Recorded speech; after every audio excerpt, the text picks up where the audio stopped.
Hi friends, welcome back to my channel. ಪ್ರತಿನಿತ್ಯ ದೇವರ ಪೂಜೆ ಮಾಡಿದ ನಂತರ ಈ ಕೆಲಸ ಮಾಡಲೇಬೇಕು. ಅದು ಯಾವ ಕೆಲಸ ಅನ್ನೋದನ್ನು ನೋಡೋಣ. ದೇವರ ಪೂಜೆಯನ್ನು ಮಾಡೋದ್ರಿಂದ ಮನಸ್ಸು ಶಾಂತವಾಗುತ್ತೆ. ಎಷ್ಟೇ ಕಷ್ಟಗಳು ಸಮಸ್ಯೆಗಳು ಎದುರಾದರೂ ಎಲ್ಲವನ್ನ ಮೆಟ್ಟಿ ನಿಲ್ಲಬಲ್ಲೆ ಎನ್ನುವ ಸಾಮರ್ಥ್ಯ ಮೂಡುತ್ತೆ. ಪ್ರತಿನಿತ್ಯ ದೇವರ ಪೂಜೆಯನ್ನು ಮಾಡುವಂತಹ ಸಮಯದಲ್ಲಿ ನಾವು ಯಾವೆಲ್ಲ ನಿಯಮಗಳನ್ನು ಗಮನದಲ್ಲಿಟ್ಕೊಳ್ಬೇಕು, ಪ್ರತಿನಿತ್ಯ ಪೂಜೆಯಲ್ಲಿ ಇವುಗಳನ್ನು ತಪ್ಪದೆ ಪಾಲಿಸಬೇಕು ಅನ್ನೋದನ್ನು ನೋಡೋಣ. ಹಿಂದೂ ಧರ್ಮದಲ್ಲಿ ಪೂಜೆಯನ್ನು ಅತ್ಯಂತ ಮಹತ್ವದ ಕಾರ್ಯ, ಶ್ರೇಷ್ಠ ಅಂತ ಪರಿಗಣಿಸ್ತಾರೆ. ದೇವರ ಪೂಜೆ ಕೇವಲ ಧಾರ್ಮಿಕ ಆಚರಣೆ ಮಾತ್ರ ಅಲ್ಲ, ಬದಲಾಗಿ ಆತ್ಮ ಮತ್ತು ದೇವರ ನಡುವೆ ನಡೆಯುವ ಅರ್ಥಪೂರ್ಣ ಸಂಭಾಷಣೆ ಅಂತ ಹೇಳ್ಬೋದು.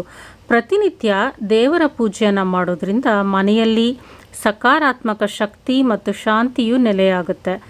ದೇವರನ್ನು ಪೂಜಿಸುವ ವಿಧಾನವು ನಮ್ಮನ್ನು ದೇವರೊಂದಿಗೆ ಸಂಪರ್ಕವನ್ನು ಸಾಧಿಸೋದಕ್ಕೆ ಒಂದು ಸಾಧನ ಅಂತಲೇ ಹೇಳ್ಬೋದು.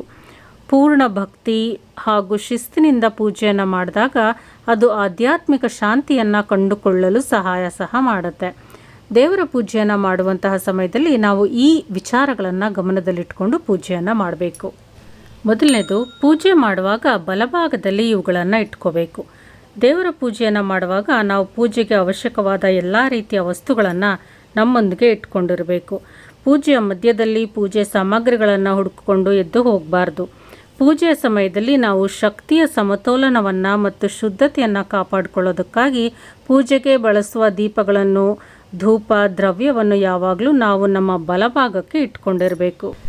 ಎರಡನೇದು, ಪೂಜೆಯಲ್ಲಿ ಗೊಂದಲಗಳನ್ನು ಇಟ್ಕೊಳ್ಬಾರ್ದು. ಪೂಜೆಯ ಸಮಯದಲ್ಲಿ ಮೊಬೈಲ್ ಫೋನ್ಗಳು ಅಥವಾ ಇತರ ಗೊಂದಲಗಳನ್ನು ಇಟ್ಕೊಂಡು ಪೂಜೆ ಮಾಡುವುದನ್ನು ತಪ್ಪಿಸಬೇಕು. ಪ್ರಾರ್ಥನೆ ಮಾಡುವಾಗ ನಿಮ್ಮ ಮನಸ್ಸನ್ನು ದೇವರ ಮೇಲೆ ಕೇಂದ್ರೀಕರಿಸೋದು ತುಂಬಾ ಮುಖ್ಯ. ಅದರಿಂದ ಯಾವುದೇ ಗೊಂದಲಗಳನ್ನು ಮನಸ್ಸಿನಲ್ಲಿ ಇಟ್ಕೊಳ್ಬಾರ್ದು. ಪ್ರಶಾಂತವಾದ ಮನಸ್ಸಿನಿಂದ ಮಾತ್ರ ನಾವು ದೇವರ ಪೂಜೆಯನ್ನು ಮಾಡಬೇಕು. ಮೂರನೇದು, ಶುದ್ಧತೆ ಮತ್ತು ಶುಚಿತ್ವವನ್ನು ಗಮನದಲ್ಲಿಟ್ಕೊಳ್ಬೇಕು. ದೇವರ ಪೂಜೆಯನ್ನು ಮಾಡುವ ಮುನ್ನ ನಾವು ಗಮನದಲ್ಲಿಟ್ಕೊಳ್ಬೇಕಾದ ಮುಖ್ಯವಾದ ವಿಚಾರ ಅಂದರೆ, ಪೂಜೆ ಮಾಡುವ ಸ್ಥಳವನ್ನು, ಪೂಜೆಗೆ ಬಳಸುವ ವಸ್ತುಗಳನ್ನು, ದೇವರು ಹಾಗೂ ದೇವತೆಗಳ ಫೋಟೋ ಮತ್ತು ವಿಗ್ರಹಗಳನ್ನು ಶುದ್ಧವಾಗಿ ಸ್ವಚ್ಛವಾಗಿ ಇಟ್ಕೊಂಡಿರಬೇಕು. ಪೂಜೆಯಲ್ಲಿ ಕೊಳಕಾದ ಬಟ್ಟೆಯನ್ನು ನಾವು ಇಟ್ಕೊಂಡಿರಬಾರ್ದು. ದೇವ್ರ ಮನೆ ಶುದ್ಧಿಯಾಗಿರಬೇಕು. ನಾವು ಬಳಸುವಂಥ ದೇವರ ಸಾಮಾನುಗಳು, ದೇವರ ಪೂಜೆಗೆ ಬಳಸುವಂಥ ವಸ್ತುಗಳು ಶುದ್ಧವಾಗಿ ಇರೋ ರೀತಿ ನೋಡ್ಕೊಂಡಿರಬೇಕು. ಮುಂದಿನದು, ಮಂತ್ರ ಪಠಿಸುವಾಗ ಇಂತಹ ತಪ್ಪುಗಳನ್ನು ಮಾಡಬಾರ್ದು.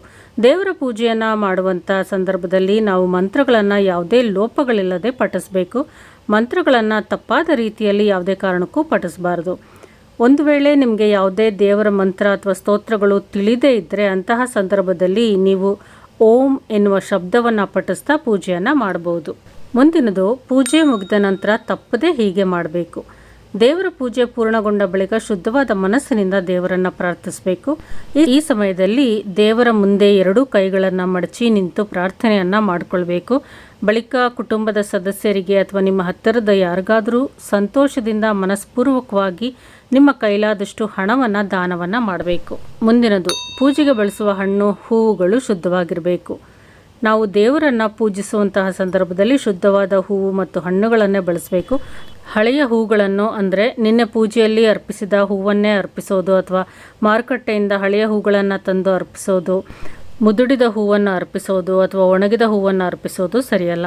ತಾಜಾ ಹೂಗಳನ್ನು ತಂದು ದೇವರಿಗೆ ಅರ್ಪಿಸೋ ಮುನ್ನ ನೀರಿನಲ್ಲಿ ಅದ್ದಿ ನಂತರ ಅರ್ಪಿಸಬೇಕು ಅಥವಾ ನೀರನ್ನು ಚುಮುಕಿಸಿ ನಂತರ ದೇವರಿಗೆ ಇಡಬೇಕು. ಗಾಯಗೊಂಡ ಅಥವಾ ಹಾಳಾದ ಹಣ್ಣುಗಳನ್ನು ಕೂಡ ದೇವರಿಗೆ ನಾವು ಅರ್ಪಿಸಬಾರ್ದು. ಇಂತಹ ವಸ್ತುಗಳನ್ನು ದೇವರಿಗೆ ಅರ್ಪಿಸುವುದನ್ನು ಶುಭ ಅಂತ ಪರಿಗಣಿಸಲಾಗೋದಿಲ್ಲ. ನಿತ್ಯ ಪೂಜೆ ಮಾಡಬೇಕಾದ್ರೆ ಈ ವಿಚಾರಗಳನ್ನು ತಪ್ಪದೇ ಮಹಿಳೆಯರು ಗಮನದಲ್ಲಿ ಇಟ್ಕೋಬೇಕು. ಈ ಇನ್ಫಾರ್ಮೇಷನ್ ಇಷ್ಟ ಆಗಿದ್ರೆ ಲೈಕ್ ಮಾಡಿ, ಶೇರ್ ಮಾಡಿ, ಕಮೆಂಟ್ ಮಾಡಿ. Thank you for watching.